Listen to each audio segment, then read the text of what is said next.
क्यों? क्योंकि जब आप आराधना करते हैं तो इस वचन के अनुसार हम परमेश्वर का सिंहासन बनाते हैं। इसका मतलब यह है कि आराधना आपके हृदय को पूरी तरीके से प्रभु के वचनों को सुनने के लिए, प्रभु को आने के लिए सिंहासन तैयार करता है। इसी तरह से आपने प्रभु के लिए क्या किया, किस तरह की आराधना आप प्रभु को करते हैं। जब आप प्रभु की आराधना आत्मा और सच्चाई से करते हैं, जब आपकी आत्मा आराधना करते समय उसकी आराधना से, उसकी आत्मा से जुड़ जाती है, तब आपके आंसू निकलते हैं।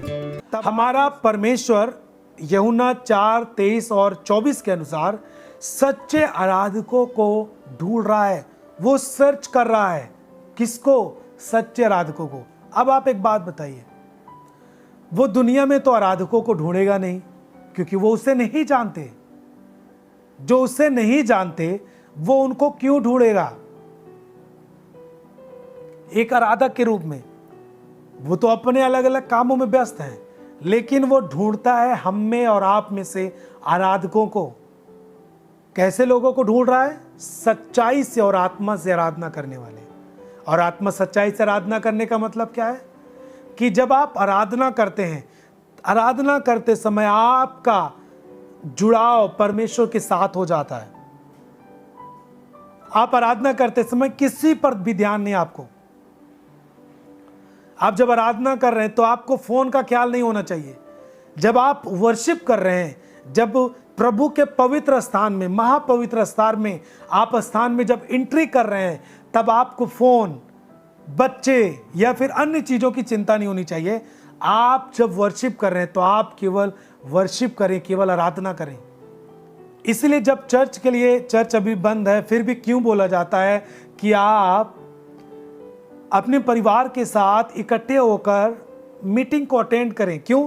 क्योंकि जब आप अटेंड करते हैं तो वर्शिप होती है, 1 से 1.5-2 घंटे वर्शिप होती है। फिर आप जब वर्शिप करके प्रभु के साथ रिश्ते में जुड़ जाते हैं, तब जब हम वचन को प्रीच करते हैं, जब पापा जी वचनों को प्रीच करते हैं, तब आप वचन को रिसीव कर पाते हैं और आपके जीवन में बड़े डिलीवरेंस होते हैं। इसका मतलब यह है कि आराधना आपके हृदय को पूरी तरीके से प्रभु के वचनों को सुनने के लिए, प्रभु को आने के लिए सिंहासन तैयार करता है। भजन संहिता उसका 22 अध्याय उसका 3 वचन खोलेंगे।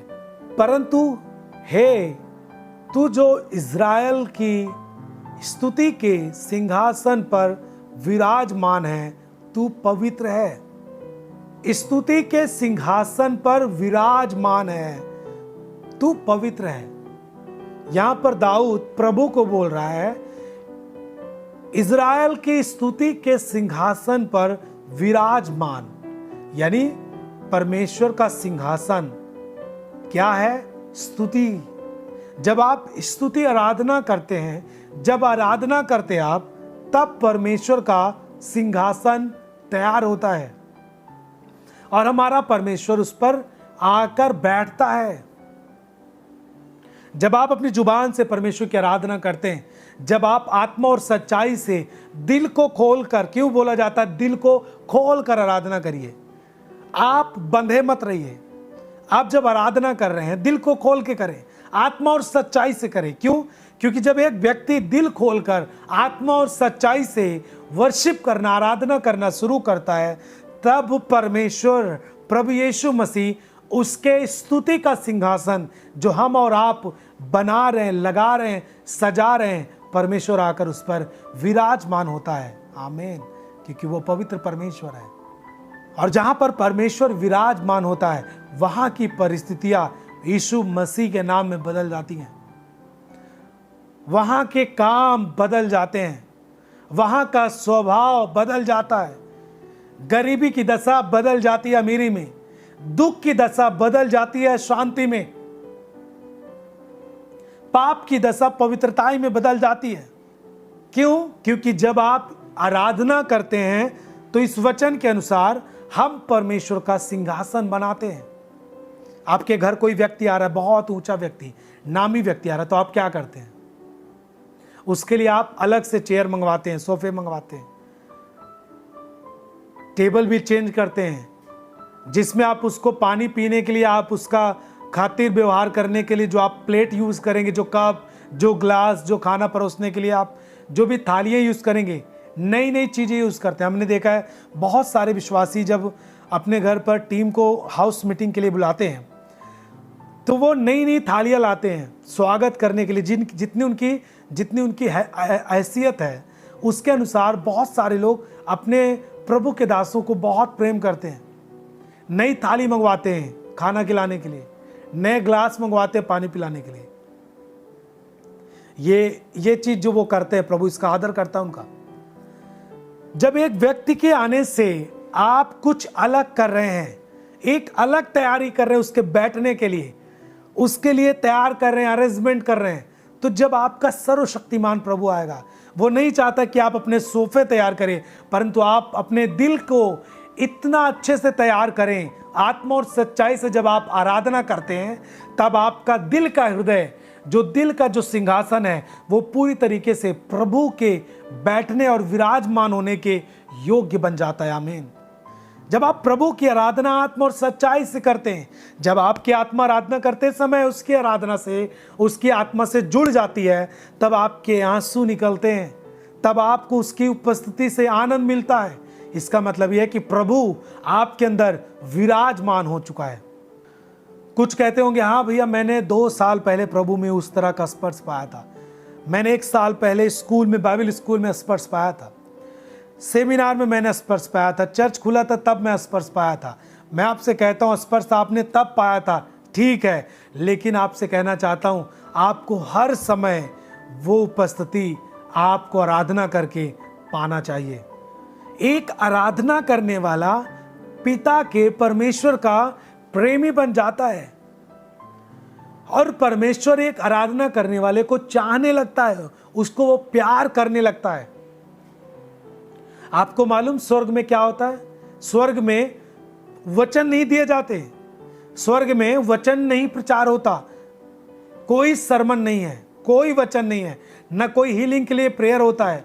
स्वर्ग में लोग, जो स्वर्गदूत हैं, वो केवल और केवल परमेश्वर की आराधना करते हैं। 24 घंटे परमेश्वर की आराधना होती है वहां पर। स्वर्ग में कोई वचन प्रचार नहीं होता, कोई हीलिंग के लिए प्रेयर नहीं होता, कोई भी श्राप तोड़ने की प्रार्थना नहीं होती। स्वर्ग में स्वर्गदूत परमेश्वर के सिंहासन के सामने 24 घंटे केवल और केवल आराधना करते हैं। तू पवित्र है प्रभु, तेरी स्तुति हो, तू जिस सिंहासन पर बैठा है वो पवित्र है, तू पवित्र, अति पवित्र है।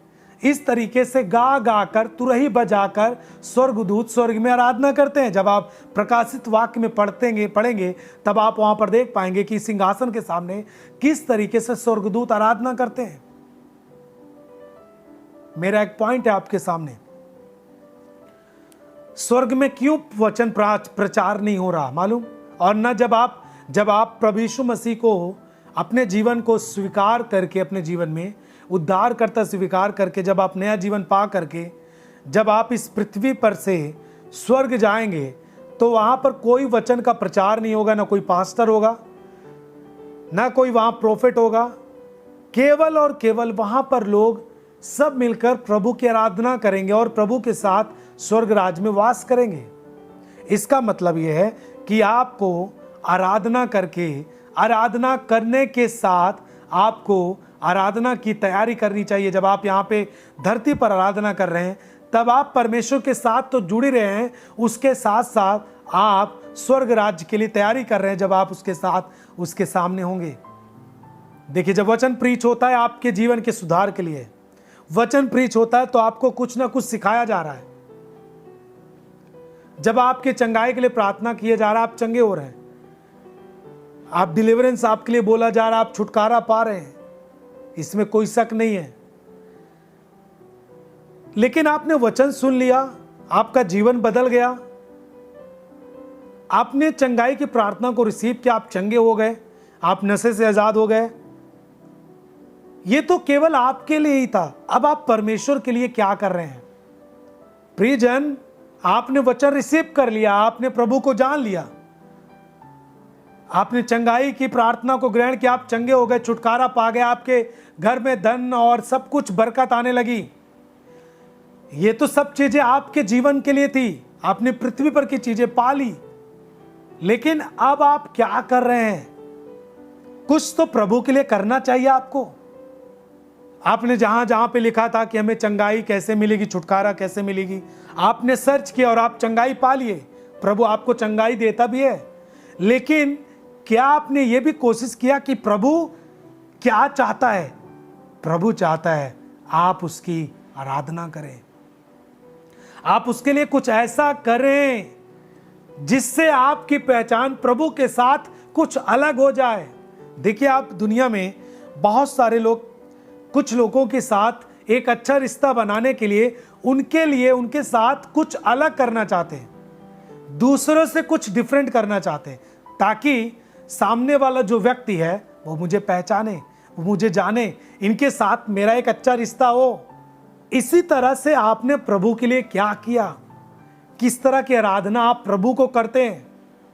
मैं आपको उत्साहित करता हूं, आपको कुछ ऐसा काम करना चाहिए, कुछ अलग काम, कुछ अलग आराधना, कुछ अलग प्रभु की महिमा ऐसे तरीकों से करनी चाहिए कि प्रभु आपको याद रखे, चर्च आपको याद रखे, आपका अगुआ आपको याद रखे। आमीन।